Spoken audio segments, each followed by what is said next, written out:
La mañanera de Ángel Dominical, domingo 21 de noviembre del año 2021.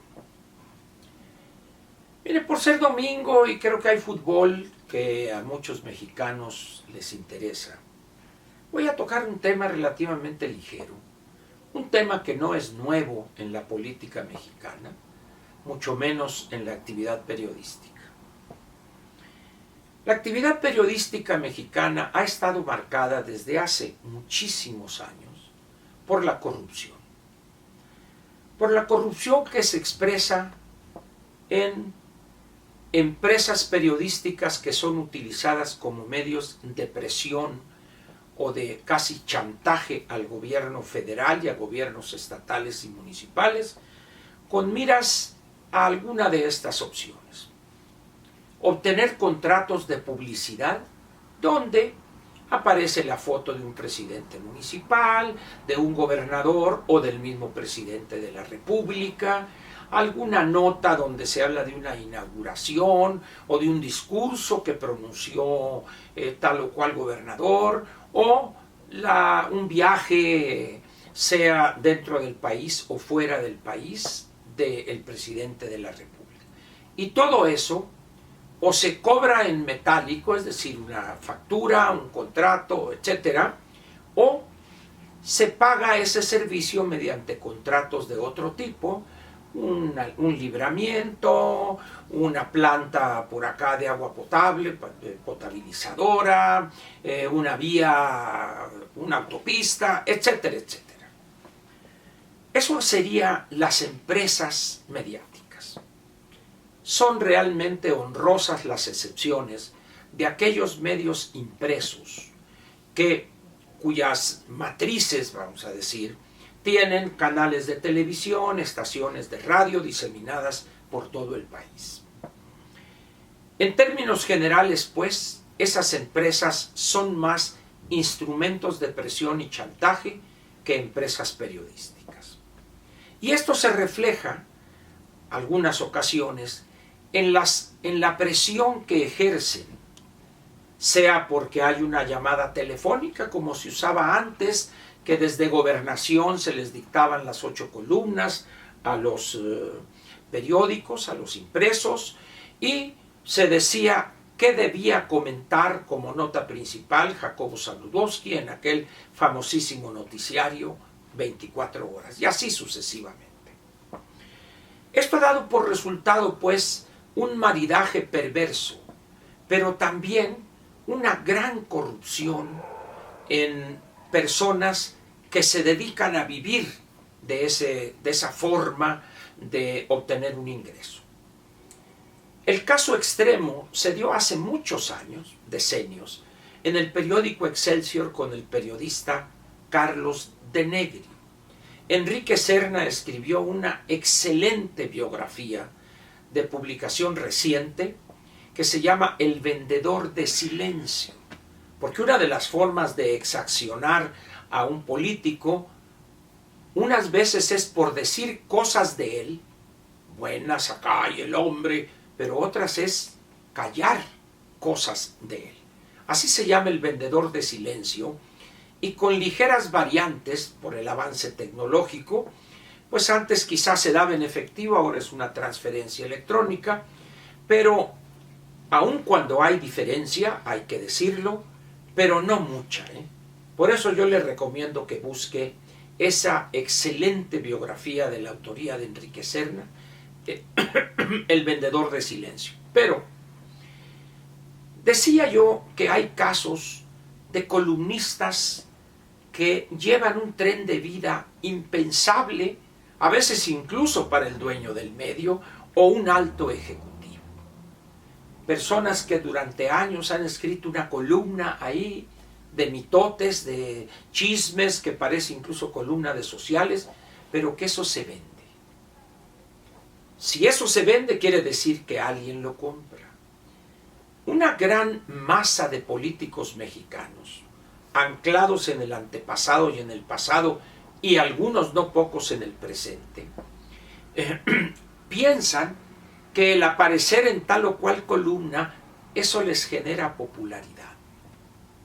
Nadie se ha encargado de decirles, oiga jefe, pues fíjese que ese periódico al que le acaba de dar usted al periodista tal, le acaba de dar 100, 200 mil pesos, pues resulta que nomás imprime 500 ejemplares o 1000, 1500. Sin embargo, eso pega. Entonces, están mi nana pa' mi tata. Corrupto el político que saca dinero público y lo disfraza a la salida y entrega al otro. Pero hoy las cosas han llegado a niveles de una perversidad al margen del monto que eroga el gobierno federal en publicidad. Porque se ha llegado a una situación de cobardía por parte de los directivos y propietarios de empresas mediáticas, que como dicen, se ponen el guarache antes de espinarse, es decir, toman medidas profilácticas, preventivas antes de que llegue el telefonazo o el correo electrónico. Y así es como han salido no pocos comentaristas de un medio, algunas veces tienen posibilidades de incorporarse en otro medio similar o entran a un medio electrónico por internet, ya sea que pongan ellos su propio periódico digital o participen como colaboradores en alguno que ya existe.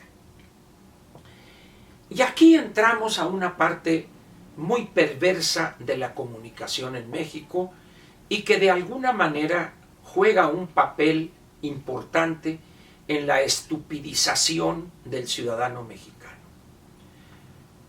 Hoy tuve que salir de la casa a hacer una cosa y un mandado, salir, y me tocó pasar por un kiosco puesto de periódicos cerca de la casa y en una esquina, de esos que tienen todos los periódicos diarios. Entonces había como unos 10 o 12 periódicos puestos de tal manera que uno podía leer sin problemas las primeras planas de todos esos periódicos. Y aquello es increíble. Pero el peor de todos, como dice un amigo, el más peor, La Jornada. ¡Qué abyección de medio! Por supuesto que se explica por lo metálico. La Jornada ha recibido en estos casi 3 años de este gobierno alrededor de 600 millones de pesos. De otra manera ya no existiría. Es más, desde el gobierno de Peña ya estaba recibiendo dinero de Presidencia de la República La Jornada. Pero dice uno, oiga, bájenle 3 rayitas. Una cosa increíble. Dice uno, yo no sé las personas que todavía pagan por ese panfleto, por esa porquería de medio, pero dice uno, ¿cómo hay alguien con 2 dedos de frente, yo tengo más por la pelonera, compra esa porquería? Pues hay personas, muy pocos hay que decirlo también, pero sigue el gobierno federal, ¿por qué? Porque de esa forma golpea a fulano, o ahí escriben ciertos analistas afectos al gobierno actual. Otro elemento que también de una manera prístina habla de la gran corrupción que hay en los medios es lo que ha sucedido con el Canal 11 y el Canal 22. Un conjunto de cómicos de la legua, personas que jamás destacaron como cómicos diciendo chistes o dizque improvisando canciones y nunca pasaron de ese nivel, ahora resultaron analistas políticos. Se han volcado esa visita del qué cosa tan grandiosa y por aquí y por allá. Y dice uno, habría sido mucho mejor darles el dinero, 50, 100, 200, lo que sea, pero que dejaran esos espacios a personas que podrían hacer programas decentes en televisión y en radio. ¡Qué vergüenza de medios! ¡Qué vergüenza! Y luego tenemos algunos caricaturistas que, oficiosos u oficiales, se dedican a denostar a personajes como el doctor Lorenzo Córdoba. Yo no sé si estas plumas ¿Están conscientes que al menos una persona va a recordar esa indignidad, esas ofensas, esos insultos que han dibujado? Yo no sé qué piensen o si piensan que esto va a durar por siempre, esta política de Morena de estar comprando conciencias. Con esto quiero darle a usted un panorama de lo que va a agudizarse en los próximos meses. Poco a poco, el prestigio, la credibilidad, la confianza de millones de ciudadanos en el bulto ha ido bajando, producto de la pésima gobernación, de las promesas incumplidas, de las mentiras evidentes, de este espíritu rijoso que le gusta al bulto de mantener la división, insultando, ofendiendo, y eso ha dado por resultado, ya lo dije, una tragedia económica y política. Quizá al principio sus seguidores vieron eso bien, pero a fuerza de repetirlo de manera machacona, algunos han empezado a, pues no a decir esto está mal, pero sí un poco a retirarse, a dejarla pasar, como decimos en el béisbol. Y eso es una situación que cuando comienza, no sabemos cuándo y cómo va a terminar. El hecho es que este gobierno piensa que con este tipo de manipulación mediática va a aplastar la crítica y va a aplastar esas manifestaciones de repudio. La historia dice que no es así. Que no serán los medios tradicionales donde esas críticas se expresan, también es cierto. Pero hay una cosa muy curiosa. Estos medios electrónicos, o algunos medios impresos, o algunas secciones de medios impresos, vamos a ponerlo también de esa manera, es donde abreva para obtener datos e información la clase media. Los fifíes, los aspiracionistas, los hipócritas, los conservadores, todos esos epítetos que nos ha endilgado el presidente. Entonces, hay espacios donde uno se informa. Los más son electrónicos, usted con un teléfono, como es el caso de mis modestos espacios que no alcanzan la difusión de esos grandes comunicadores que se arrastran, que se ponen de tapete, pero bueno, tienen derecho a hacerlo.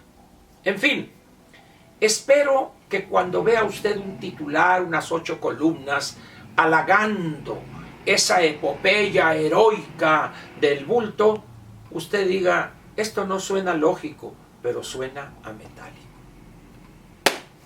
Así es la vida. That's life, diría el gran filósofo Frank Sinatra.